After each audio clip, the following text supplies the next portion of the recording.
Hi friends, आप सभी कैसे हैं। उम्मीद करती हूँ आप लोग बहुत अच्छे होंगे। दोस्तों, हम पढ़ रहे थे सिंदूर की होली नाटक। लक्ष्मी मिश्र जी द्वारा रचित यह नाटक है। लक्ष्मी नारायण मिश्र के द्वारा रचित यह नाटक है दोस्तों, जिसमें जो है कि जिसका सिंदूर की होली 3 अंक हैं। इसमें 1934 में इसका प्रकाशन हुआ है। उसी का आज दोस्तों पार्ट 2 है। चलिए देखते हैं। पार्ट 1 हम यहाँ तक कंप्लीट कर लिए थे और आज हम इसका पार्ट 2 लेकर आए। मुरारी लाल हूँ जरूर, ऐसी बात थी। उसके चेहरे से शैतानी टपक रही थी और मालूम होता है उसकी भी राय से वह मारा गया होगा। मनुष्य का स्वार्थ, इसके लिए आदमी क्या क्या नहीं कर सक डालता। कमीज का आस्तीन समेट कर इधर देखो, मेरे रोए फूट फूट गए हैं और जैसे सिर में चक्कर आ रहा है। क्या समझते हो, अगर वह मारा गया तो उसमें मेरी वजह? माहिर अली, मैंने पहले कहा था वह आप ही की वजह से मारा गया होगा। कानून के डर से इस बेईमान को हिम्मत इतनी नहीं होती। मुरारी लाल, संभल कर, मेरी वजह से नहीं माहिर। संसार में भलाई बुराई का भाव अब नहीं है। आज इसने 10,000 दिया है। 10-10 रुपया देकर वह गवाहों को बिगाड़ देता। 1,000 भी नहीं खर्च होता और यह छूट जाता। आजकल का कानून ही ऐसा है। इसमें सज़ा उसको नहीं दी जाती जो कि अपराध करता है। सज़ा तो केवल उसकी होती है जो अपराध छिपाना नहीं जानता। यह लाइन पूछी गई है दोस्तों, आप इनका ध्यान देंगे, ठीक है।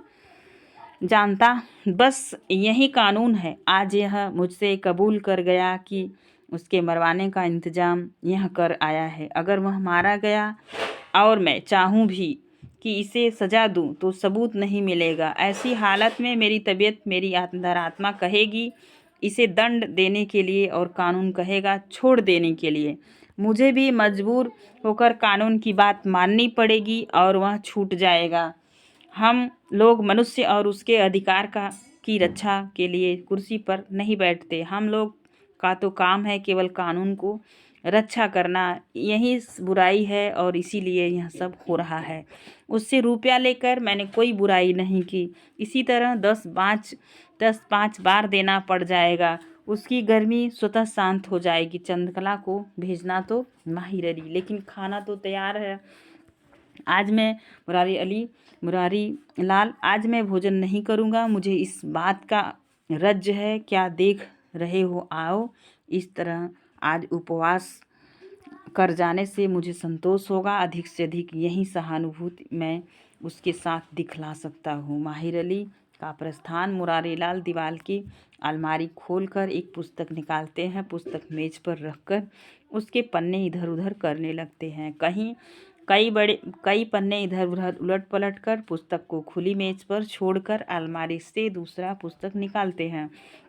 उसके पन्ने भी जल्दी जल्दी उलट कर देखने लगते हैं। थोड़ी देर तक मेज के किनारे खड़े होकर जैसे कुछ पढ़ते रहते हैं। कभी कभी अंग्रेजी के अधूरे शब्द उनके मुंह से निकल पड़ते हैं। मुरारी लाल जो है कि मुरारी लाल मिस्ड प्रिंट है दोस्तों। मुरारी लाल क्षण भर के लिए ऊपर छत की ओर देखते हैं। दूसरी ही क्षण पुस्तक उठाकर दूर कमरे में फर्श पर फेंक देते हैं। पुस्तक के गिरने के साथ ही धाय सी आवाज़ होती है और वह कमरे के बाहर होकर गोसवारे से नीचे उतरकर बाईं ओर मुड़कर आड़ में हो जाते हैं। माहिर अली और चंद्रकला का प्रवेश। चंद्रकला कमरे में चारों ओर देखकर कहा है। चंद्रकला इस ओर से गोल कमरे की ओर बढ़ती है और माहिर अली दूसरी ओर के गोल कमरे की ओर जाता है। मेज की ओर बढ़ता है, नहीं है ना। माहिर अली, नहीं, उन्हें अफसोस हो रहा है। चंद्रकला धीमे स्वर में गाने लगती है। अब के सोचे ना बनेगा मालिक सीताराम हो। कई बार धीरे धीरे यहीं एक पंक्ति गाती माहिर अली उसके मुंह की ओर देखने लगते हैं। माहिर अली, आपको तो गाना। चंद्रकला, जैसे गनगना कर मेरे मन में आया था कि बाबूजी से कह दूं कि वह बेचारा झूठ नहीं बिल्कुल सच कह रहा है। उसका हंसकर उनसे बातें करना उठकर चला गया तो जैसे यह कमरा सूना हो गया। गंभीर होकर, यदि मैं पुरुष होती तो माहिर अली की ओर ध्यान से देखती हुई, हाँ अगर मैं मर्द हो तो ज़रूर कह देती, और देखती कि किस तरह यह कमीना राय साहब राक्षस की तरह हो। राक्षस की तरह तो वह दुष्ट देखता है। देखो तो बाहर, आँख से बाहर की ओर संकेत करती है। माहिर अली का प्रस्थान, भीतरी दरवाजे से मनोरमा का प्रवेश। मनोरमा की अवस्था चंद्रकला से भी 2 साल कम है। ठीक है। शरीर उसका कुछ दुबला और अर्ध विकसित सा, बाल खुले, रुख और सब व्यवस्थित है। बाईं ओर से बोली की एक लट दाएं कान से होकर सीधे आगे की ओर, नीचे की ओर लटक रही है। उसकी आंखें नितांत चंचल और चमकती हुई हैं। भौं के बाल इतने लंबे कि दोनों बगलों में दाईं ओर और बाईं ओर घूमकर छोटे बड़े कई वृत्त बना रहे हैं। उसके शरीर का रंग बिल्कुल पछाई चंपे का है। मनोरमा दोनों हाथों में एक चित्र लेकर ध्यान से देखती हुई मेज की ओर बढ़ती है। मनोरमा, लो यह भी बन गया। चंद्रकला चौंक कर, बन गया आज ही? मनोरमा, चित्र उसके सामने बढ़ाकर देखो, इसलिए ना तुम मुझे अनंत काल तक रोकना चाहती थी चंद्रकला, लेकिन अब तो व्यर्थ है, अब तो शायद वह संसार में ही नहीं रहा। मनोरमा, अरे क्या कह रही हो चंद्रकला? उस दुष्ट राय साहब ने उसे मरवा डाला। मनोरमा स्थिर आंखों के से सामने दीवार की ओर देखती हुई, मरवा डाला? उसकी मुस्कुराहट, उसकी हंसी पर भी उसे दया नहीं आई। अरे अभी तो वह फूल खिला भी न था, उसने भी कोई अपराध किया होगा, उससे भी किसी का अपराध हो सकता है। चित्र की ओर देखती हुई, नहीं जी नहीं, तुमने कहा सुना। चंद्रकला, कहाँ कहाँ बताऊँ? उसने बापूजी से स्वयं स्वीकार किया और उसी लिए 10,000 रुपया दे गया। मनोरमा गंभीर होकर, अच्छा तो उसका मूल्य केवल 10,000? मैंने ही उसे उस दिन अमूल्य समझ लिया और इसीलिए निष्प्रयोजन यह चित्र बनाने लगी, केवल अपनी कला की परीक्षा के लिए, कला के अमूल्य के लिए। संसार में जगह नहीं तो अब इसे क्या करूं? चंद्रकला, मुझे दे दो, या उनसे, या अपने पास रखो। मनोरमा, अपने पास? यह आग और तुम्हारे पास भी नहीं, तुम क्या करोगी? चंद्रकला, तब क्या होगा? मनोरमा, माहिर ने कहा था उसका विवाह हो चुका है ना? चंद्रकला, हाँ लेकिन उसका विवाह नहीं होना चाहिए था। मनोरमा, तो इस तरह तो मेरा विवाह भी नहीं होना चाहिए था। चंद्रकला, इसमें क्या संदेह है?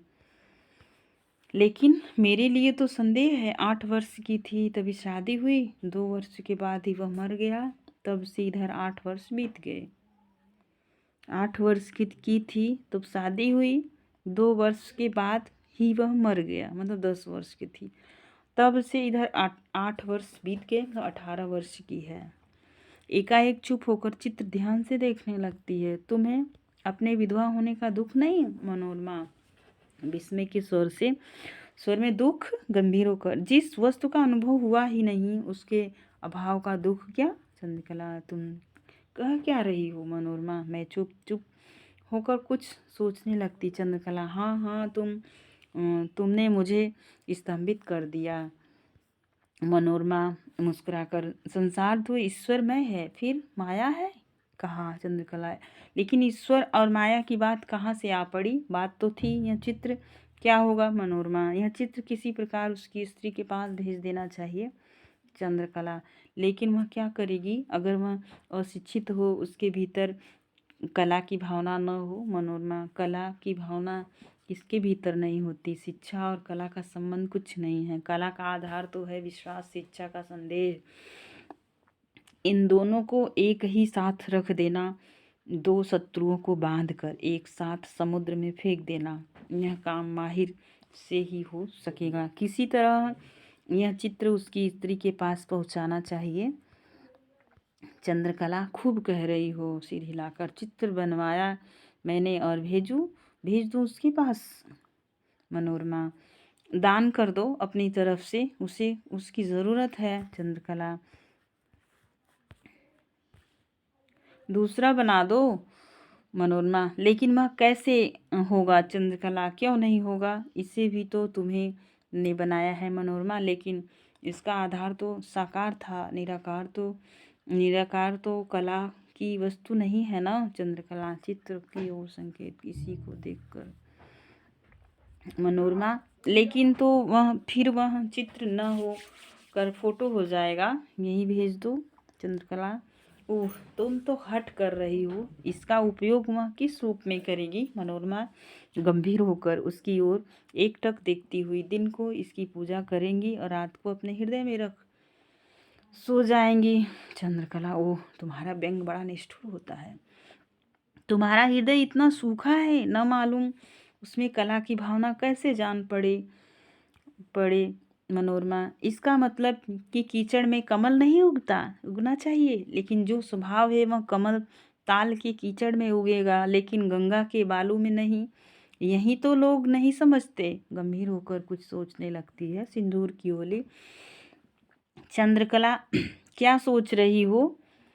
मनोरमा, यही तुमने अभी कहा है, मेरा व्यंग निष्ठुर है। चंद्रकला, मैं समझती हूँ, ऐसा ही तुम उस अभागिनी स्त्री के साथ व्यंग कर रही हो जिसका संसार आज सोना हो गया है।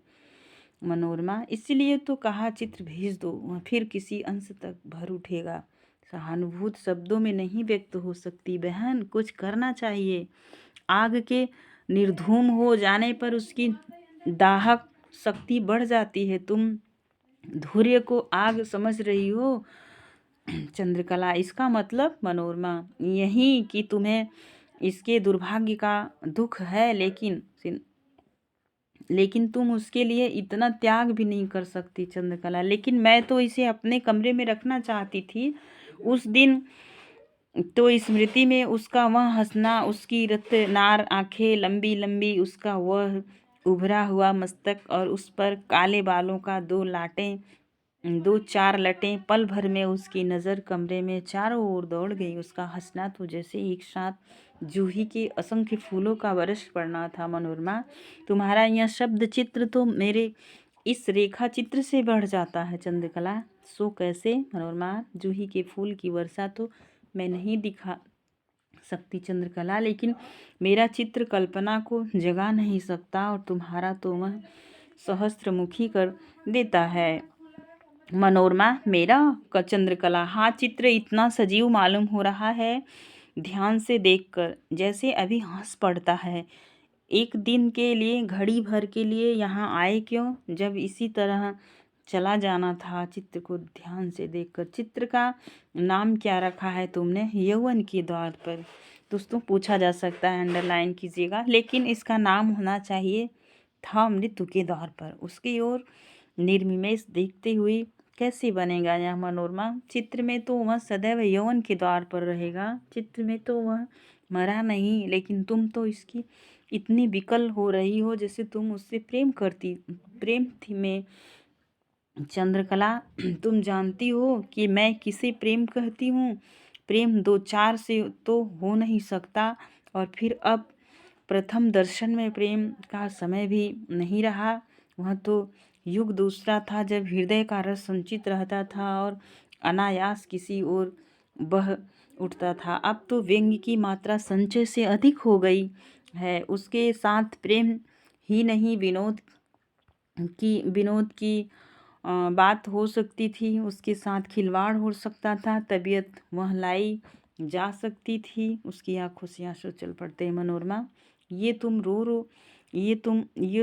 तो रो रही हो। चंद्रकला, छाती पर हाथ रखकर, यहाँ दर्द हो रहा है, सांस लेने की तबीयत नहीं चाहती।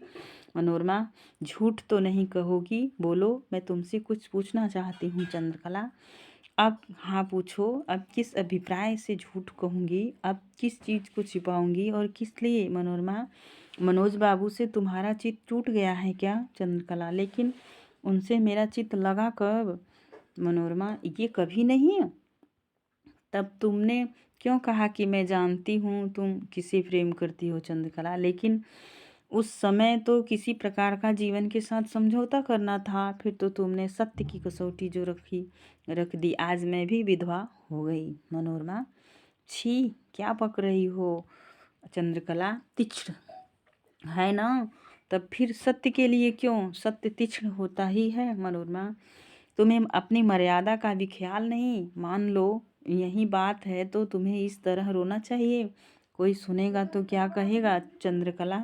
कोई सुनेगा कैसे? मैं किससे कहूँगी? तुमने सुन लिया इसलिए इसलिए कि वह मेरा सर्वस्व, चले जाने पर सत्य यह अंतिम आधार भी जाने लगा। बस इसीलिए इसीलिए एकाएक कुर्सी पर बैठकर चित्र से अपना मुंह ढक लेती है मनोरमा। उसके पास जाकर उसके सिर पर हाथ रखती है, धीरे धीरे उसके बाल पर हाथ फेरने लगती है। मुरारीलाल का प्रवेश। चंद्रकला जल्दी से उठती है, चित्र को मेज पर रखकर शीघ्रता से उनकी ओर देखकर भीतर निकल जाती है। मुरारीलाल, क्या हो गया जी इसे? इसकी आंखें तो लाल हो रही हैं, जैसे रो रही थी। चंद्रकला मनोरमा संकोच के स्वर में, मैं अब यहाँ से जाना चाहती हूँ। इसी से उन्हें मुरारीलाल आगे बढ़कर कुर्सी पर बैठते हुए, तुम जाना चाहती हो? क्यों? तुम्हारा कहीं घर नहीं है ना? मनोरमा, कहीं घर बनाऊंगी। मुरारीलाल, तब यही घर क्या बुरा है? उसका हाथ पकड़कर ध्यान से उसका मुंह देखते हुए, तुम्हें यहाँ कोई कष्ट है? मनोरमा, संसार की सीधी भाषा में जिस चीज़ को लोग सुख समझते हैं वह तो मुझे यहीं 2 महीने से मिल रहा है। समय पर स्वादिष्ट भोजन और सुख की नींद, सुंदर वस्त्र, संसार का सुख तो इन्हीं 3 वस्तुओं में सीमित है। गंभीर होकर, यह सब होते हुए भी तो यह आपका घर है। मुझे अपना घर बनाना है। मुरारीलाल मुस्कुराने का प्रयत्न कर लेकिन मेरे घर को ही अपना घर समझ लेने पर तुम्हें अड़चन क्या है? मनोरमा, कानून और कला का साथ नहीं हो सकता ना। गंभीर होकर, कानून दंड देगा, कला क्षमा करेगी। कानून संदेह करेगा, कला विश्वास करेगी। अपना हाथ खींचकर मेज की दूसरी ओर खड़ी होती है। मुरारीलाल, तुम्हारा हृदय प्रेम से नहीं। मनोरमा ओठ ओठ पर उंगली रखकर, इसलिए कि मैं विधवा हूँ।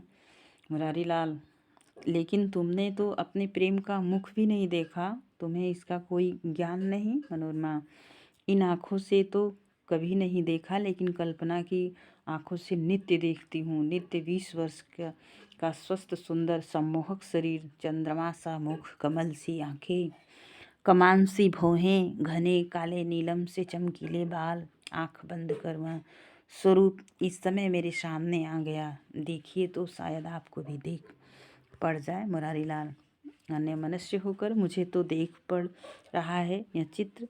यही तो नहीं है? अरे यह तो रजनीकांत का चित्र है, उस लड़के का। ओह, चित्र की ओर देखती हुई, अच्छा नहीं बना है क्या? मुरारीलाल, बिल्कुल वैसा ही है जैसा वह था, वैसा ही यह चित्र तुमने क्यों बनाया? किस लाभ से? मनोरमा की ओर देखता है।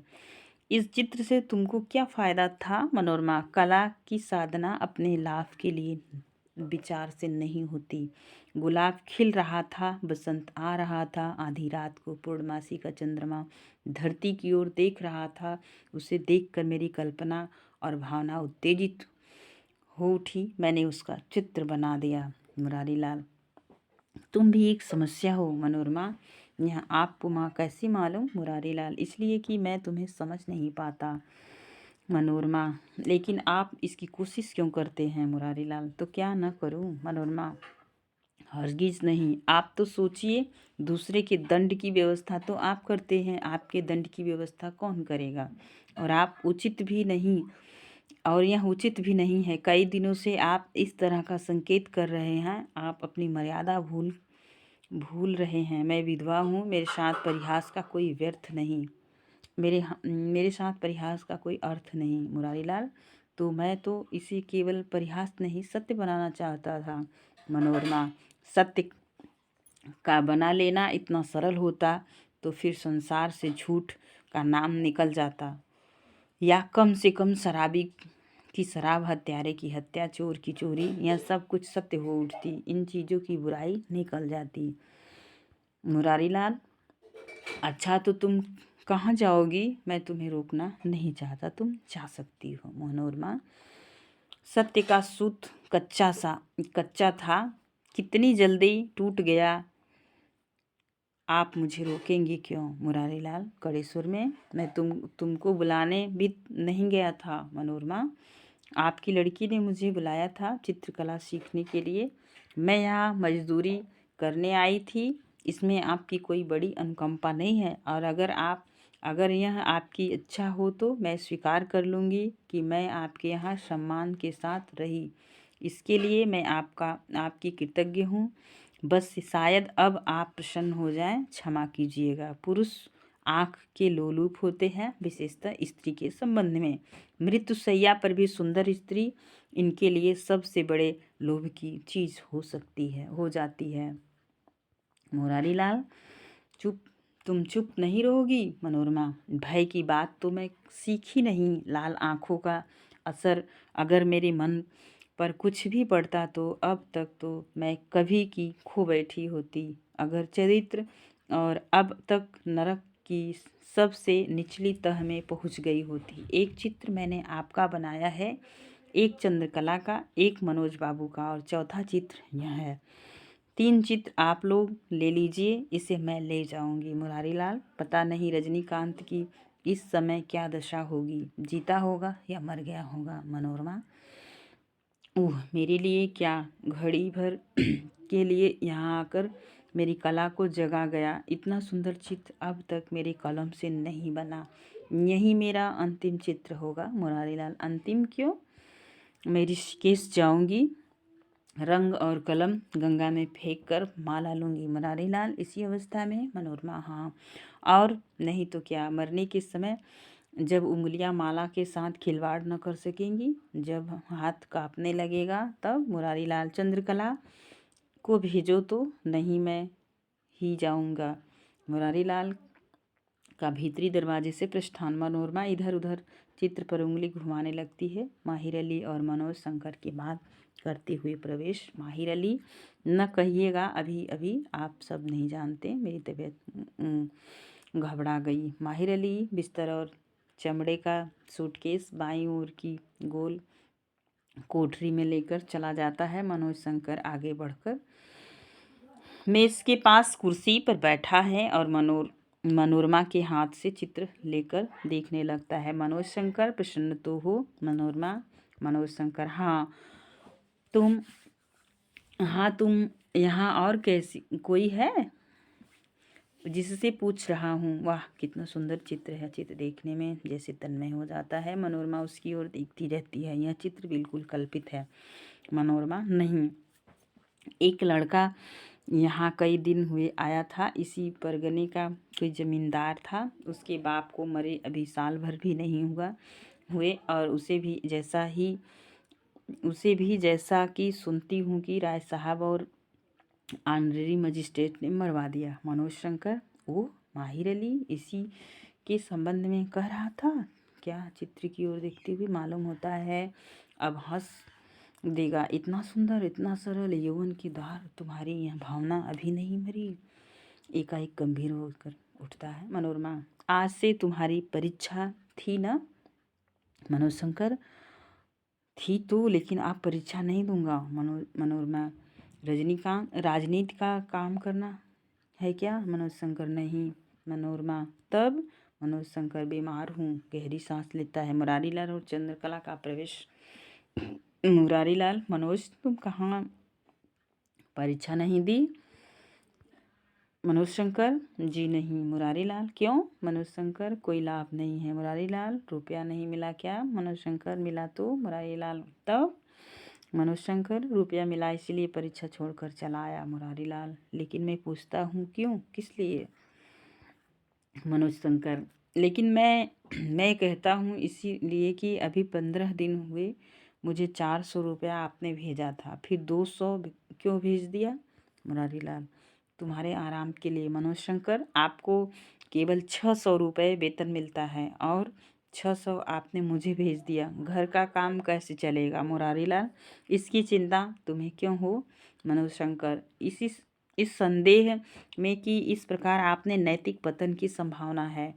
अपना सारा वेतन मुझे देकर आप अनुचित रीति पर अपने के लिए रुपए। मुरारीलाल, हो सकता है, लेकिन तुम्हारा क्या? मनोज शंकर, आप कह सकते हैं यदि यह मारा गया हो तो इसमें आपका अपराध किस अंश तक होगा? तीव्र दृष्टि से उसकी ओर देखता है। मुरारीलाल संदेह से, तुम्हें क्या हो गया है? मनोशंकर गंभीर होकर, आज 15 दिन से बाबूजी को बराबर स्वप्न में देखता हूँ। मेरा मानसिक रोग बढ़ गया है। जोर से सांस लेकर कलेजे से लव उठकर जैसे आंख फोड़कर बाहर निकल जाना चाहती है। यही दशा रही तो मैं 10-5 दिन भी नहीं जी सकता। मेरे मरने से आपका क्या लाभ होगा? मुरारीलाल की ओर ध्यान से देखने लगता है। मुरारीलाल, मैं तुम्हें अपने पुत्र से कहीं अंश में भी कम नहीं समझता। मैं तुम्हें मार डालना चाहता हूँ। जिसके लिए चोरी करे वही कहे चोर।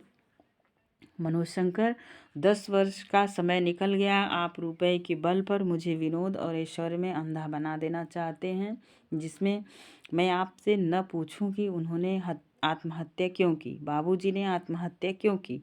ज्यों ज्यों समय बीतता जा रहा है यह रहस्य मुझे दूर होता चला जा रहा है, लेकिन मेरे मन में, मेरी अंतरात्मा में जो आग लगी है वह कितनी दारुण है, आप उसे देखना नहीं चाहते। इस तरह कब तक मेरा प्राण बचेगा? मुरारीलाल उद्वेग से उसकी ओर देखने लगता है। सामने की ओर से कई आदमी एक चिंडोला लेकर प्रवेश करते हैं और बगले के बरामदे में उतार देते हैं। मुरारीलाल चौंक कर देखते हैं और आगे बढ़ते हैं। बरामदे में पहुंच जाते हैं। मुरारीलाल, ये रजनीकांत अंत में हो गया, मरवा ही डाला उस बदमाश ने। चंद्रकला तेजी से लाश के पास जाती है। रजनीकांत आँख खोल देता है और चंद्रकला की ओर देखने लगता है। उसका सिर फट गया है। खून की धार सिर से होकर नीचे पैर तक चली गई, जिसमें कुर्ता धोती रंग गई है। चंद्रकला क्षमा भर उसकी ओर देखती है। अब भी मुस्कुराहट। फिर रुमाल से अपना मुंह दबाती हुई भीतर चली जाती है। माहिर अली वहीं फर्श पर रजनीकांत की लाश के पास जाता है, लाश के पास बैठ जाता है। माहिर अली, मार डाला बदमाशों ने, हड्डियां टूट गई। मुरारीलाल झुककर रजनीकांत की ओर देखने लगता है। दूसरे अंक से दोस्तों दूसरे वीडियो में लेंगे। आज के लिए बस इतना ही। तब तक के लिए अपना ख्याल रखिए, पढ़ाई करते रहिए। थैंक यू सो मच दोस्तों। वीडियो अच्छा लगे तो प्लीज़ एक लाइक, एक कमेंट अवश्य करिएगा। धन्यवाद।